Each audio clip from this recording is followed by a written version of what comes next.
vez Deus nos abençoa, nos dando a oportunidade. Glória a Deus. E hoje estamos aqui para bendizermos o seu santo nome, né? E aprendermos a sua palavra. Nós ainda estamos estudando a carta de Paulo a Timóteo. Então, como tenho dito, aquele que tem facilidade de manusear, amém. O que não tem facilidade de manusear, você anota. Depois, em casa, você vai assistindo o vídeo pelo canal, vai conferindo os textos, não é? Anotando, botando observação naquilo que precisa ser colocado, para que você possa assimilar e aprender bem aquilo que a palavra de Deus ensina. E é importante, irmãos, conhecermos, como diz o Matuto, de cabo a rabo, a palavra de Deus como ela realmente o é. E hoje nós vamos concluir o capítulo 3 da carta de Paulo a Timóteo, versos 14 a 16.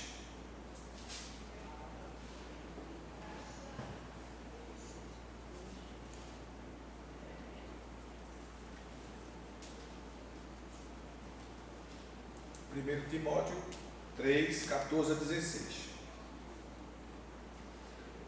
Ainda que alimente a esperança de ver-te em breve, escrevo-te estas orientações. Contudo, se eu demorar, fique ciente de como as pessoas devem comportar-se na casa de Deus, que é a igreja do Deus vivo, coluna e fundamento da verdade. Sem dúvida, grande é esse mistério da fé. Deus foi manifestado em carne, foi justificado no Espírito, contemplado pelos anjos, pregado entre as nações, crido no mundo e recebido acima na glória. Esses 3 versículos, eles trazem verdades profundas. Evidentemente que nós não iremos adentrarmos com tanta, não é, profundidade, mas vamos fazer uma síntese desse assunto tão importante, o qual Paulo traz a Timóteo depois de recomendar-lhe as instruções, como nós falamos a semana passada e a anterior à semana passada, sobre a importância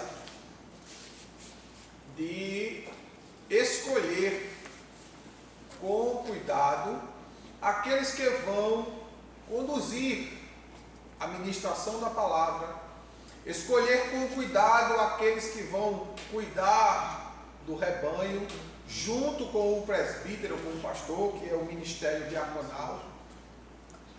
Depois de Paulo falar isso do capítulo 3, do verso 1 até o verso 13, Paulo expressa a Timóteo, como nós acabamos de ler no versículo 14, ele diz que ainda alimenta a esperança de vê-lo em breve. E devido a isso, dessa esperança de ver Timóteo em breve, ele diz: escrevo-te estas orientações. Orientações essas que nós já estudamos, nós já ouvimos, nós já falamos sobre as questões do ministério pastoral e diaconal, do valor, da importância e das características que os homens que iriam exercer essas funções no serviço do episcopado, no por servir a igreja, não é, como mensageiro da palavra de Deus, que é o pastor, é aquele que serve a igreja com o pão do céu, com a palavra, com o ensino. E os diáconos que executam este ministério do servir a igreja no sentido de servir as mesas, é o faz tudo, né? É aquela pessoa que faz tudo dentro do templo, fora do templo, visita, orienta, conduz, ensina, exorta, né? É um suporte muito grande para o pastor, que deve, como diz o apóstolo Pedro no capítulo 6 de Atos, não abandonar a palavra, nem a oração e o jejum, pela vida de cada ovelha, pela vida da igreja, no sentido amplo da palavra. E Paulo, ao trazer isso a Timóteo, ele diz a Timóteo do desejo de vê-lo, e dentro desse contexto ele traz a Timóteo, ele lembra a Timóteo que se ele demorar a chegar aonde ele estava, que era em Éfeso, pois Paulo tinha colocado Timóteo para pastorear a igreja de Éfeso, a gente viu isso, não é? Anteriormente, e ele disse: se eu demorar, fique ciente de que como as pessoas devem comportar-se na casa de Deus. No verso 15 do capítulo 3. E quando ele fala comportar-se na casa de Deus, ele fala de conduzir-se, de saber conduzir-se como igreja. Porque a casa de Deus, irmãos, a gente vai ver no decorrer desta aula, deste ensino, não é o prédio em si. Nós temos o hábito de chamar o ambiente do templo de casa de Deus, porque foi uma herança, não é, judaica cristã que veio a nós, e nós temos esse hábito de chamar o prédio do templo de casa de Deus, que não deixa de ser. Mas Paulo aqui não está falando da casa de Deus, do prédio físico, não é? Que neste período em que Paulo escreve a Timóteo, as igrejas cristãs, elas ainda não tinham templo, elas ainda não tinham onde congregar.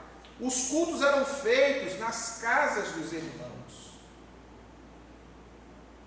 Havia uma coinonia mais abrangente na igreja no início, porque primeiro que a dificuldade para ele se encontrar e se reunir, segundo, a dificuldade para se manter naquele ambiente.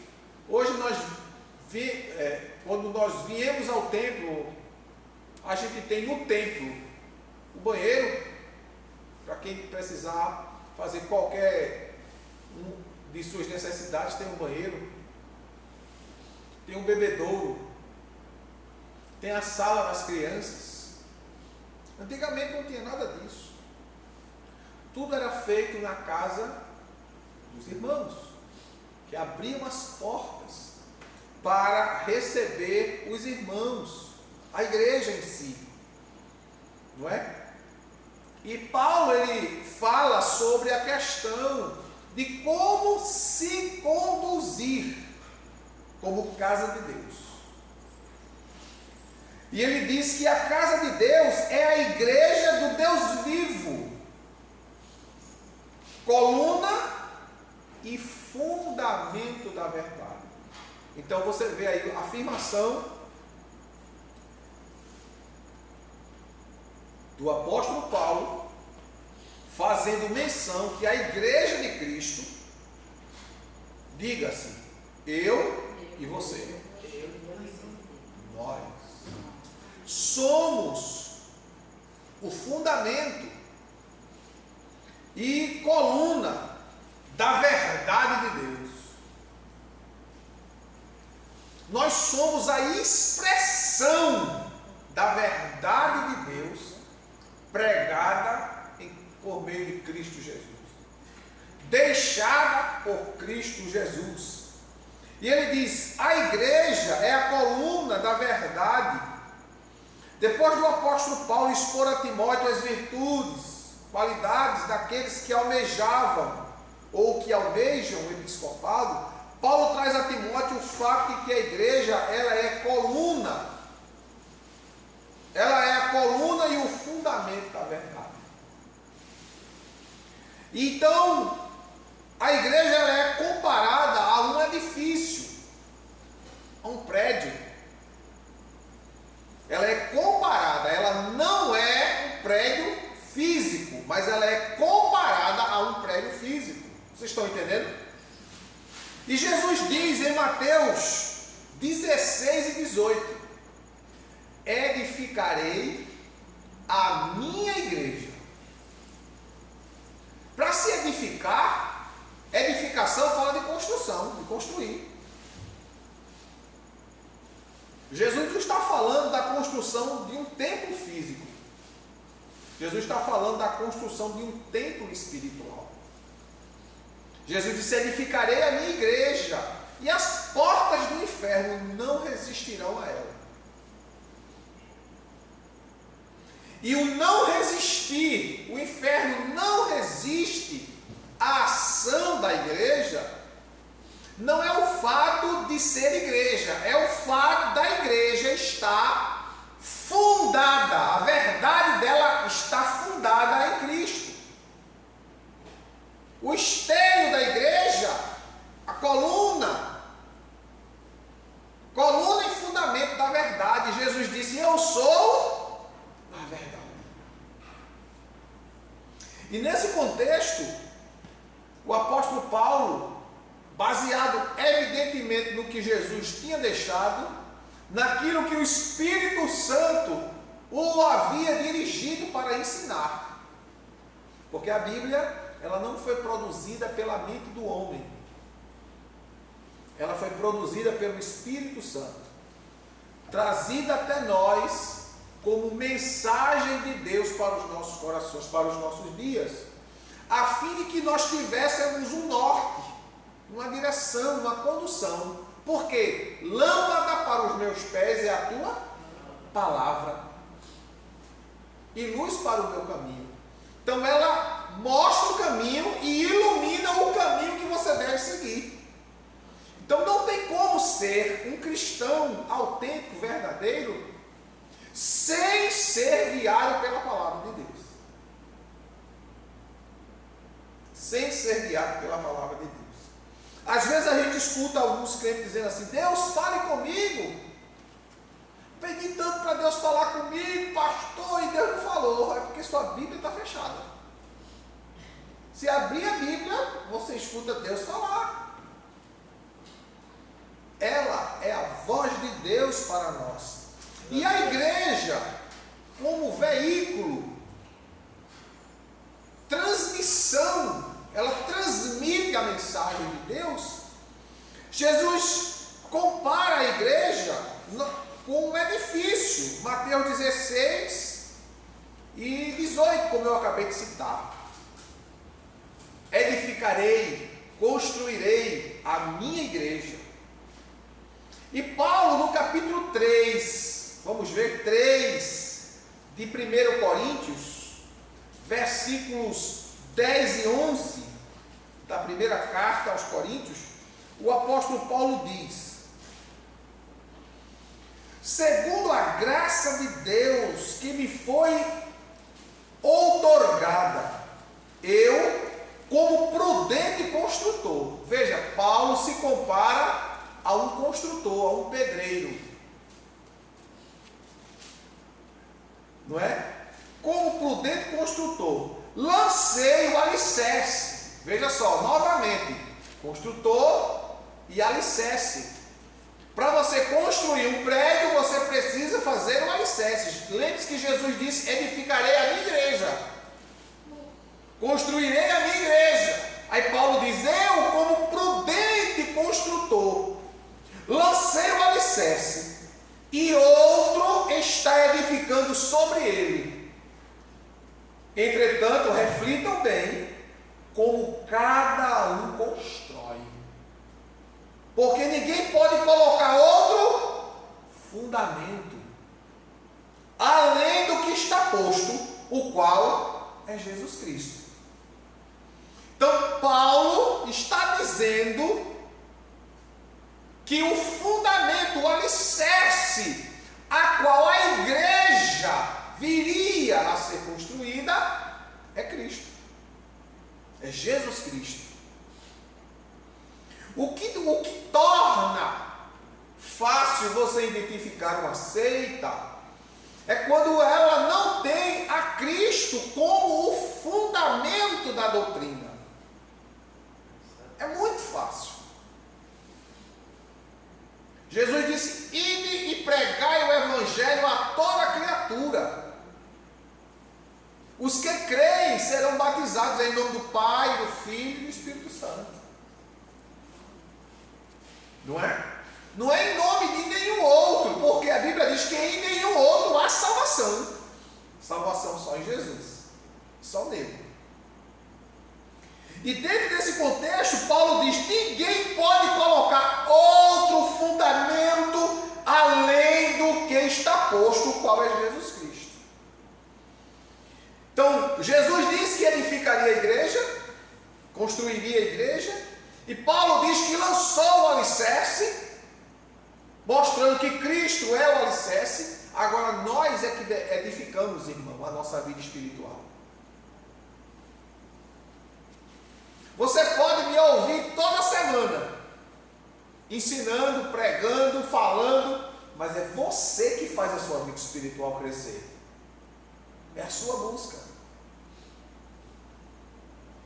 É o seu envolvimento, é a sua dedicação, é a sua procura.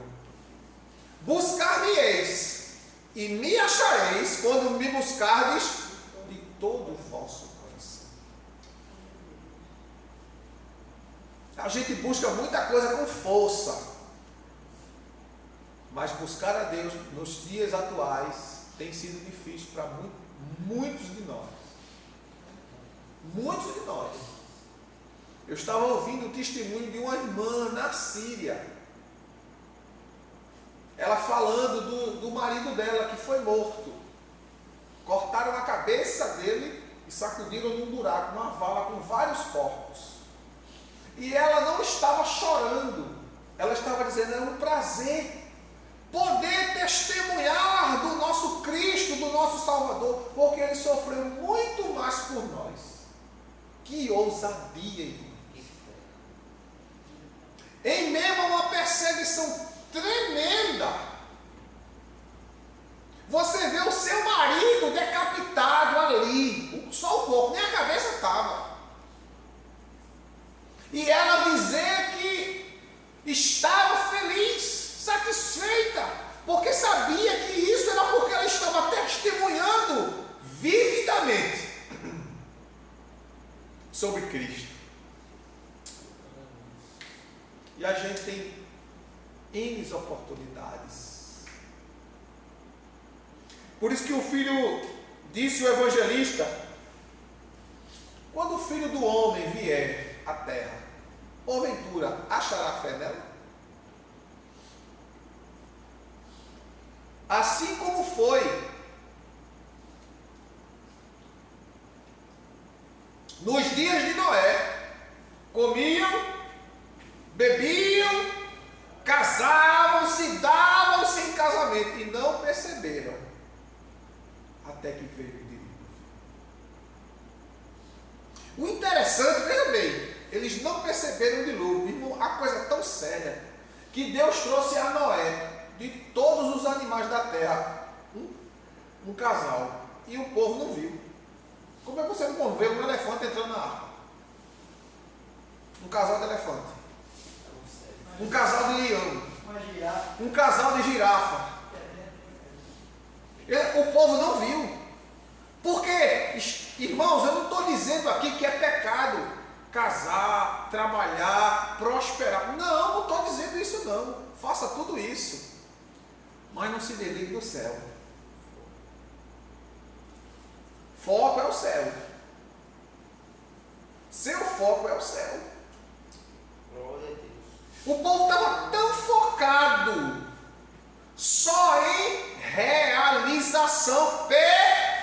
sexual que não percebeu até os animais entrarem na arca. Quando os animais entram na arca, Noé fecha a arca, Deus manda a chuva, Deus cela por fora. Quando as águas sobem, o povo corre e começa a bater na arca. Noé, abre-nos a porta. Não posso mais. A gente precisa trabalhar, porque a Bíblia diz: aquele que não trabalha, não coma. Vai ter com a formiga preguiçoso. O trabalho é bênção de Deus na nossa vida. O trabalho Deus nos deu para que a gente tivesse mantimento, sustento. Mas a gente não pode, de forma exclusivista, focar só no trabalho. Nós precisamos focar em Deus. Somente em Deus. Só nele. Senhor, obrigado porque acordei. Obrigado pela oportunidade de trabalhar. Através do trabalho o Senhor me dá o pão nosso de cada dia. Mas me ajude a estar no trabalho, trabalhando, mas honrando teu nome. Como nós vimos a semana passada, está no vídeo anterior, falando sobre isso, sobre a questão do servo e do patrão. E aqui, irmãos, Paulo fala que Cristo é o fundamento, mas ele diz: veja como você edifica em cima deste fundamento. Porque muita gente tem uma visão distorcida de Jesus. E essa visão distorcida é o que leva as pessoas a criarem sofismas, ideias, filosofias em cima da pessoa de Jesus. Quando Jesus faz a pergunta aos discípulos: o que dizem os homens ser o Filho do Homem? Pedro respondeu: uns dizem que tu és Elias, outros João Batista ou Jeremias. Veja que as pessoas pensavam várias coisas sobre Jesus.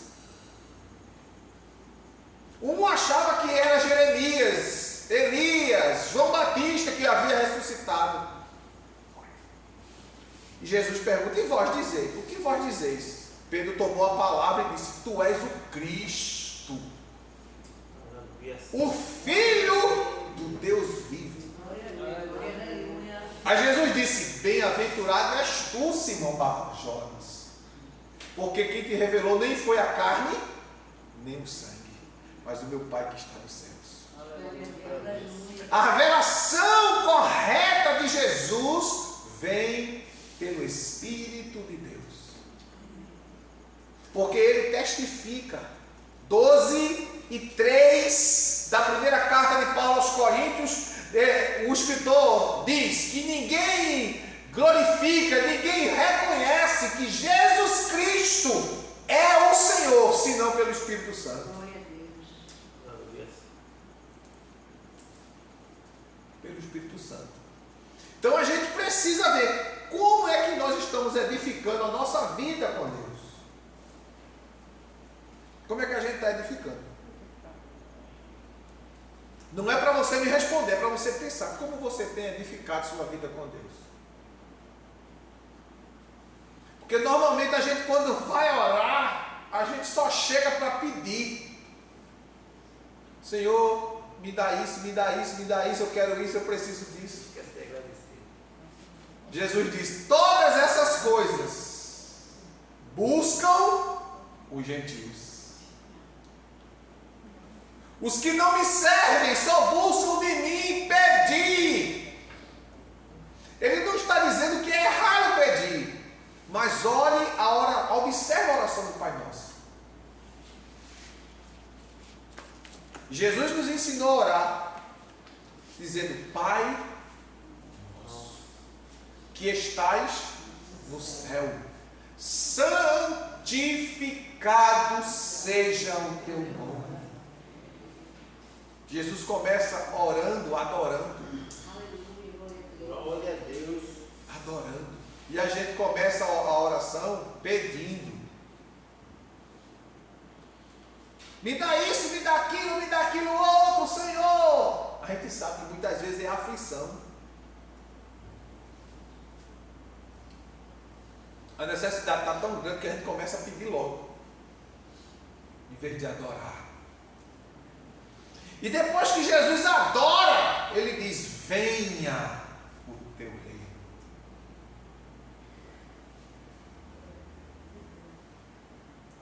E seja feita a tua vontade, aqui na terra, como ela é feita nos céus. Depois de adorar, de reivindicar a vontade dele a ser feita, e o reino dele seja implantado, ele disse: me dá o pão nosso de cada dia.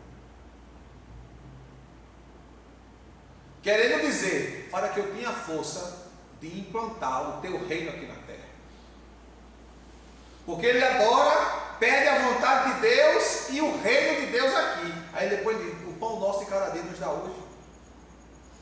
Porque se a gente não tiver o alimento físico, a gente não vai ter condições de executar a vontade do reino de Deus aqui na terra. Venha o teu reino. E nós fazemos muitas vezes, na maioria das vezes, errado. Senhor, eu quero, Senhor, me dá, eu preciso, tu sabe, estou aperreado, estou sofrendo, estou chorando. Irmão, ninguém gosta de sofrer. Porque crente não é masoquista. Mas muitas vezes Deus permite a gente sofrer para a gente aprender, para Ele treinar a gente. É como a tentação. Pastor, o diabo está me tentando. Não, o diabo não está lhe tentando. Ele pode até lhe tentar. Mas a tentação é um objeto que está em nós, é uma coisa que está em nós. O pecado está em nós. Quando sou tentado, diz Tiago, no capítulo 1, verso 13, sou tentado e atraído por aquilo que já está em mim. No verso 12 ele diz que bem-aventurado é o homem que é tentado. A tentação é Deus permitindo, é Deus testando você. Aonde está o seu amor por Jesus? Se você cede com facilidade, se você foge, se você resiste. Porque todos nós aqui somos tentados. Todo dia, né? Todos os dias em áreas diversas. Áreas diversas. E nós temos a escolha. É Deus que nos dá a escolha. De ceder ou de resistir. De dizer não para o pecado. Todo dia, irmão. Não pense você não. Todo dia. Todos nós somos assediados por Satanás. Todos nós somos assediados pelo pecado que está dentro de nós.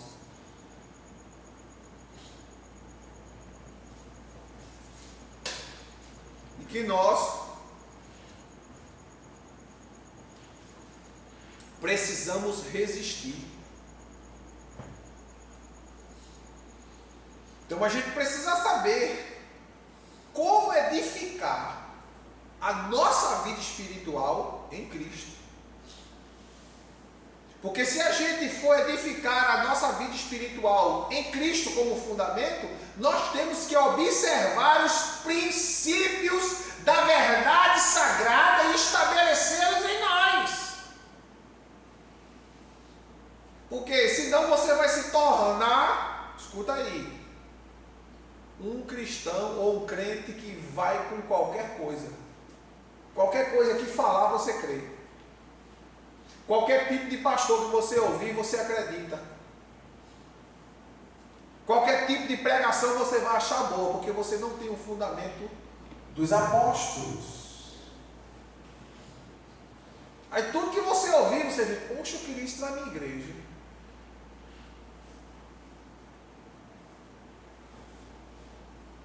E não é assim.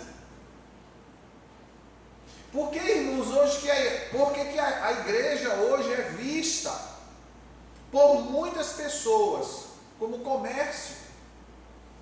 O pastor é chamado de ladrão. Existe pastores desonestos, isso é um fato. Mentirosos, enganadores, existe. Mas o mundo não sabe pontuar. Quando eu digo pontuar, é separar o joio do trigo. Eles juntam tudo num balaio só. É como o católico, ele junta todos aqueles que não são católicos num balaio só. Testemunho de Jeová, Adventista, Mormonismo, Batista, Presbiteriana, sempre tudo num balaio só. Porque para ele é tudo cristão ou evangélico. Quando na verdade não é. E como nós estamos vendo aqui, a igreja de Cristo, ela não tem uma nomenclatura. Quando eu digo nomenclatura, ela não tem um nome dado pelos homens. Ela tem um nome dado por Deus, pelo próprio Cristo. Jesus disse através do apóstolo Pedro, no capítulo 2, verso 9. Jesus disse: vocês são a nação santa, o povo adquirido, zeloso de boas obras, que foram chamados para anunciar as virtudes daquele que vos chamou das trevas para a luz. Jesus não diz que vem buscar os assembleanos, os batistas, os presbiterianos, os congregacionais. Não. Ele diz que vem buscar a nação santa dele.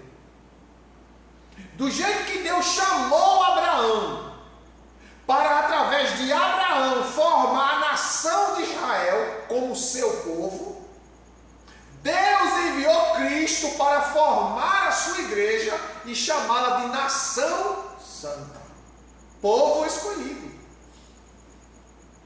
Então não se iluda, pelo amor de Deus, com nomes denominacionais. Foquem naquilo que a Bíblia ensina. Foque no ensinamento bíblico. Jesus disse lá em Mateus 24: quando disserem o Cristo está ali ou acolá, não creais. Não creais. Porque muitos virão em meu nome dizendo: eu sou Cristo. E surgirão muitos falsos profetas, que, se possível for, enganará até os escolhidos. Aí ele diz no capítulo 24, verso 25 de Mateus: eu vulo tenho avisado. Porque é muito fácil, rapaz. A pessoa chega, bota uma roupa de crente, né? Se veste direitinho, organizado, anda, pega uma Bíblia, fala no nome de Jesus, aí todo mundo acredita, crê. Mês passado teve um caso lá em Paulista, de um casal na rua, se passando por crente, pegou uma pessoa, uma senhora que estava assim na rua, deu uma palavra a ela, fez uma oração por ela e deu um pirulito para ela chupar. A mulher chupou o pirulito, estava envenenado, foi socorrida. Quase morria. Aí isso envergonha o quê? O Evangelho. Quem vê e quem escuta isso, generaliza. Não sabe separar. Ou não separa.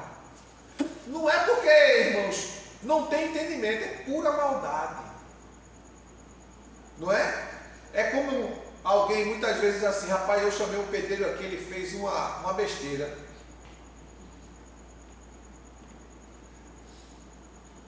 Todo mundo que chama pedreiro, eu conheço uma pessoa que não teve problema com pedreiro. É ou não é, Tiago? Por que não me chamou? Porque me chamou Tiago. Todo mundo, rapaz, eu chamei o pedreiro, combinei com ele fazer assim, ele comeu o dinheiro antes de terminar a obra, foi embora e está aí, não fez. Eu sou muito pedido que sobra dinheiro no final. Salvadinho do final. Tá vendo tudo?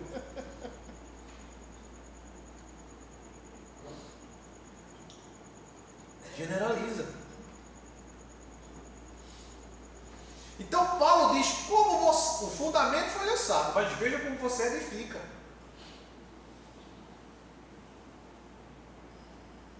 Você precisa saber edificar a sua fé da forma certa, correta. Porque, irmãos, o tipo de assunto que a gente trabalha, que a gente ensina, que a gente se esmera em trazer, são assuntos que você não ouve em cultos por aí. E você pode visitar as igrejas e você vai ver que você não escuta. Você escuta oba-oba, o trivial. O trivial. Mas da forma como nós expomos, trazendo verdades expositivas, baseadas na Escritura, para que a fé da igreja não se apoie no conhecimento dos homens.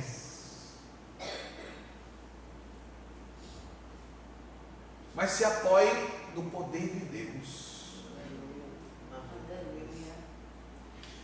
Então Jesus disse que a igreja era um edifício, Paulo disse que o fundamento foi lançado.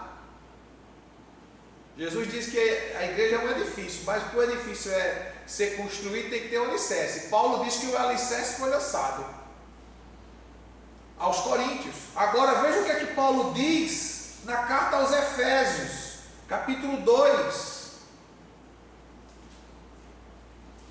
de Efésios, versículo 20. Versículo 20 ao 22, Paulo diz assim: edificados sobre o fundamento dos apóstolos e dos profetas, sendo o próprio Cristo Jesus a principal pedra angular desse alicerce.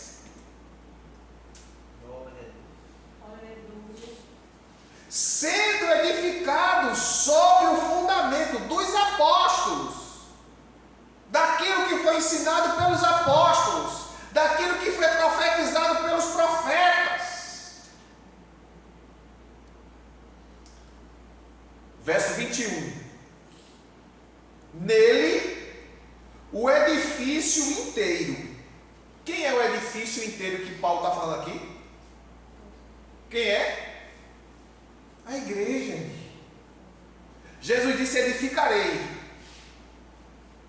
Paulo diz: o alicerce foi posto. E aqui Paulo está dizendo, como a gente leu, edificado sobre o fundamento dos apóstolos e profetas, sendo o próprio Cristo Jesus a pedra angular desse alicerce. Nele quem? Jesus.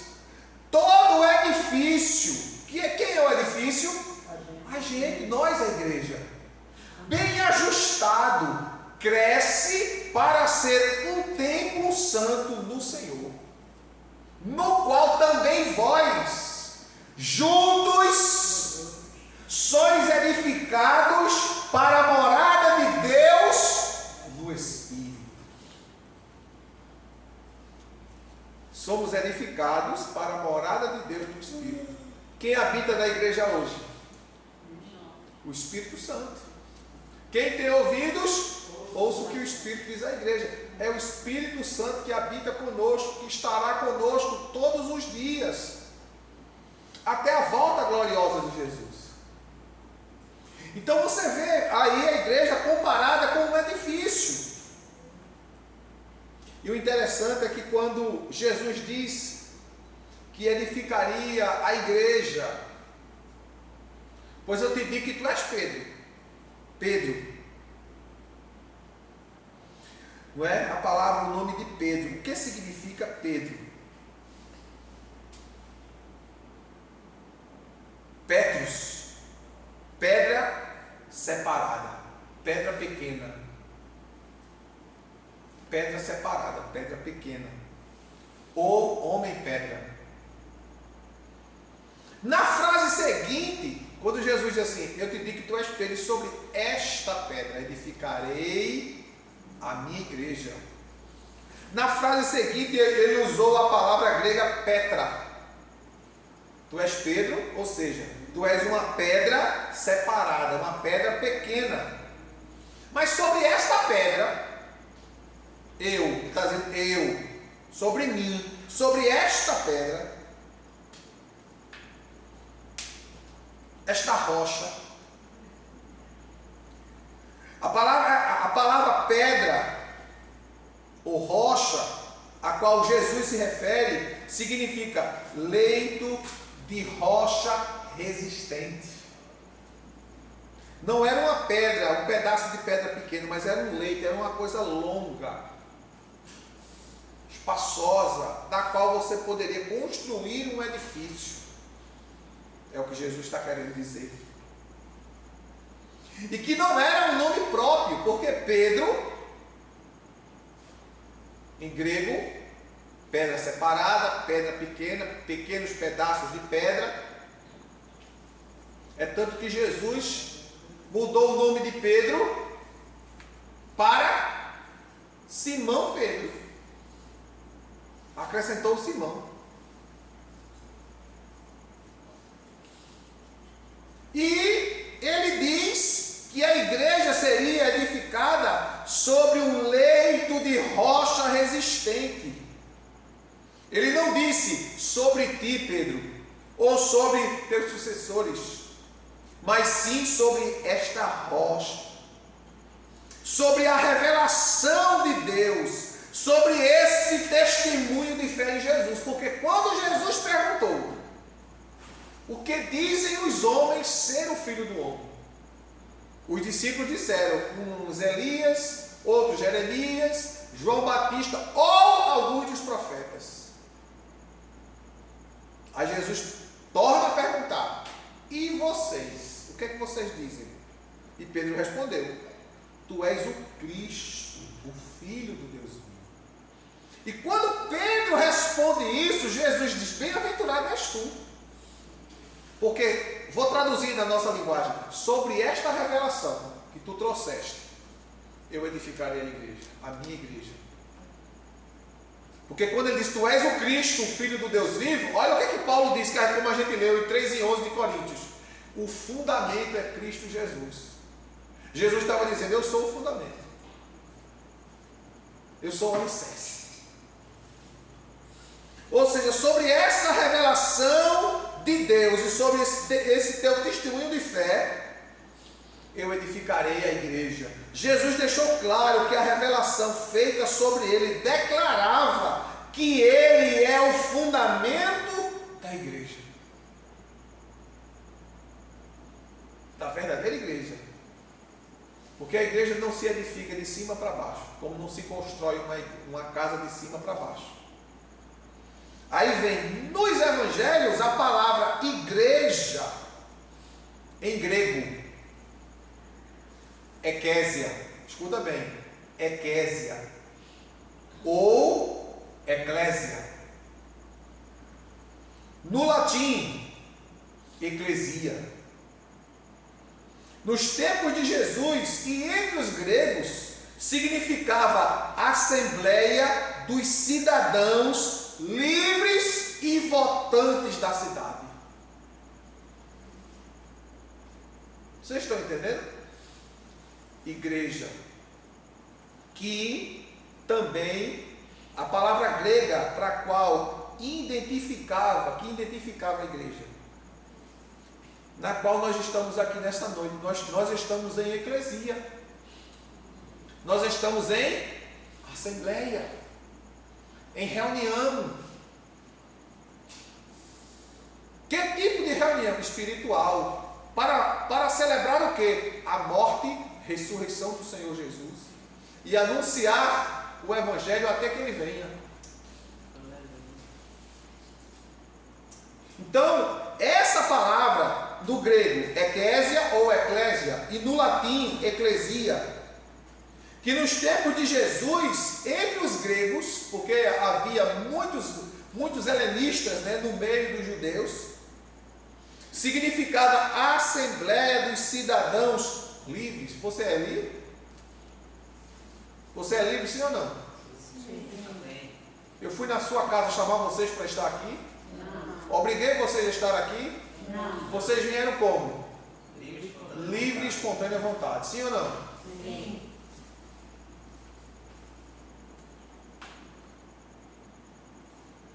Toda pessoa verdadeiramente livre, como Jesus disse, se o Filho do Homem vos libertar, verdadeiramente sereis livres.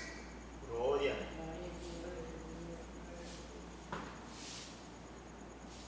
Livres e votantes. E isso era usado, vamos ver em Atos 19.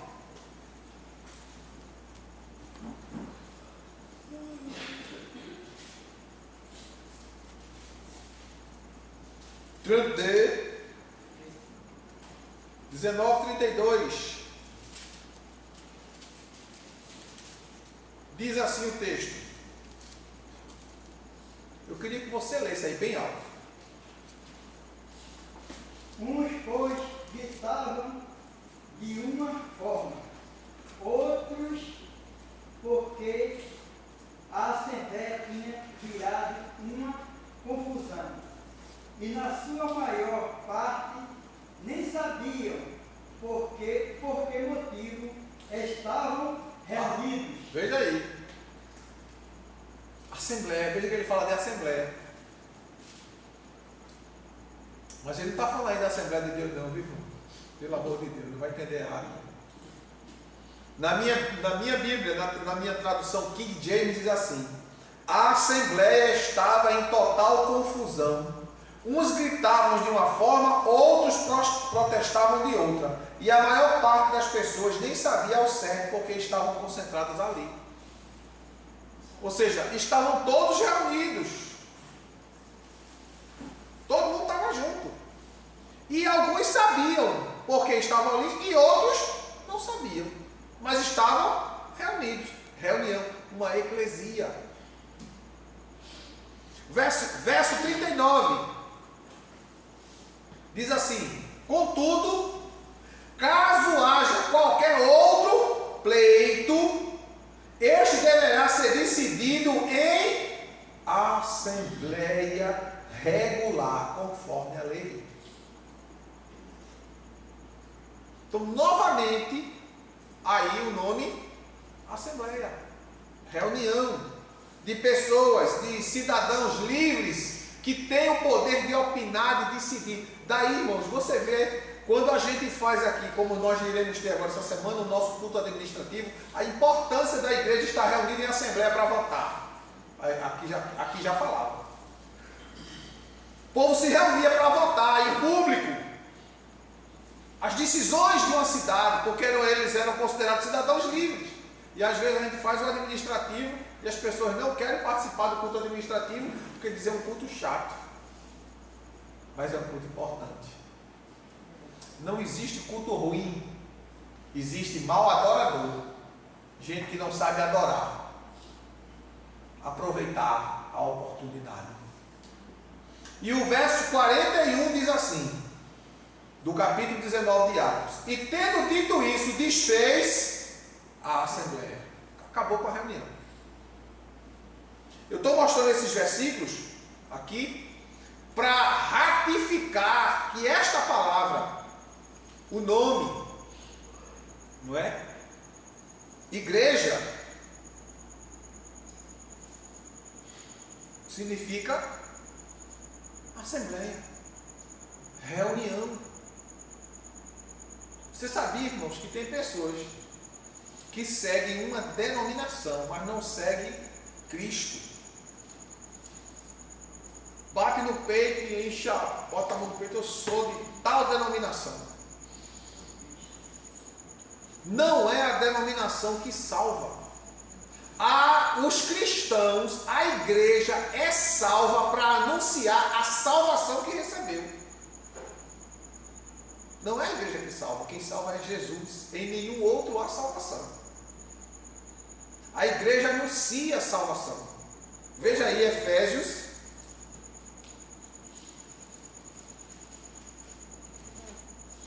3, se não me falha aqui,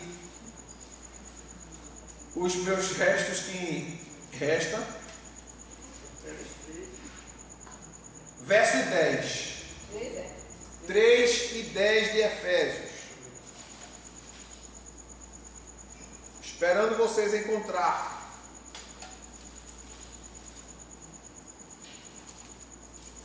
A intenção dessa graça era que agora, mediante quem? A igreja. A intenção da graça. Que graça? Da graça revelada de Deus em Cristo Jesus. A intenção dessa graça é agora, mediante a igreja. A multiforme sabedoria de Deus se tornasse conhecida dos principados e autoridades nas regiões celestiais, mediante a igreja, pela igreja, porque a igreja, aqueles que se reúnem em nome de Cristo, aqueles que se reúnem para louvar a Cristo, aqueles que se reúnem para adorar a Cristo, é eles que têm a missão de transmitir a multiforme sabedoria de Deus.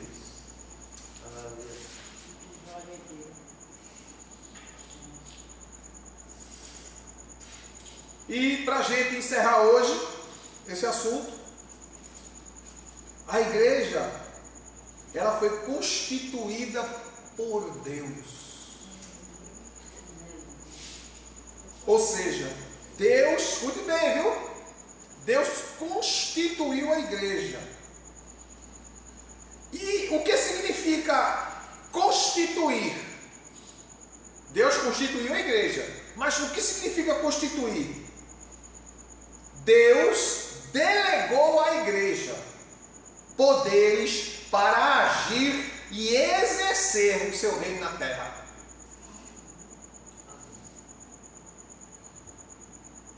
Deus constituiu a igreja e delegou a ela poderes.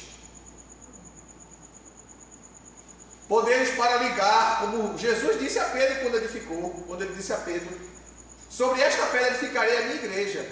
O que ligardes na terra será ligado nos céus. Isso é poder, isso é autoridade. Jesus diz em Lucas 10 e 19, Jesus disse: eis que eu vos dou poder para expulsar demônios, para pisar serpentes e escorpiões e toda a força do maligno, e ele não vos fará dano algum. É o que a palavra de Deus diz. Então Jesus constituiu a igreja. Constituiu nesse sentido e delegou à igreja poderes para exercer o seu poder na terra, na implantação do seu reino. Jesus, além de constituir, Jesus instituiu. Ou seja, ele fundou a igreja. A igreja não tem origem no homem, como algumas pessoas ensinam, né? Quem fundou a igreja foi Pedro. Não foi Pedro. Porque se fosse fundada por Pedro, a igreja teria acabado. Porque teria sido fundada pelo homem sobre o homem. Mas Jesus disse: edificarei a minha igreja. Aleluia.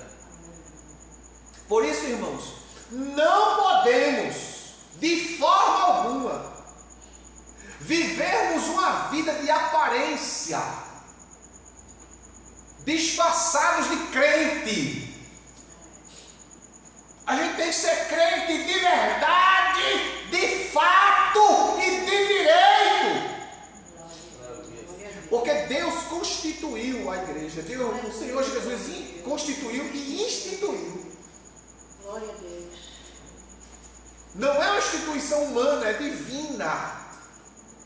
Instituição humana, maligna e diabólica são as seitas que usam o nome de Jesus, distorcem as escrituras para enganar os incautos, os nécios. Oh, irmãos, é tão lamentável. A gente vê tantas pessoas caminhando para o inferno. E nós não podemos fazer nada, a não ser que haja uma porta aberta para falarmos, para ensinarmos. Eu me lembro, eu estava morando aqui ainda na frente da igreja. Foi uma época que eu não estava assim. Aliás, eu estava meio de saúde. E nesse dia passou 2 mormons. E ele disse, me cumprimentou, perguntou se eu queria ouvir. Eu disse, eu quero. E os mormons começaram a falar para mim, eu escutei ele, irmãos, uns 30, 40 minutos, calado, sem dizer nada, ouvindo eles. Depois que eles terminaram de falar, eu peguei tudo que eles falaram, que ele falou,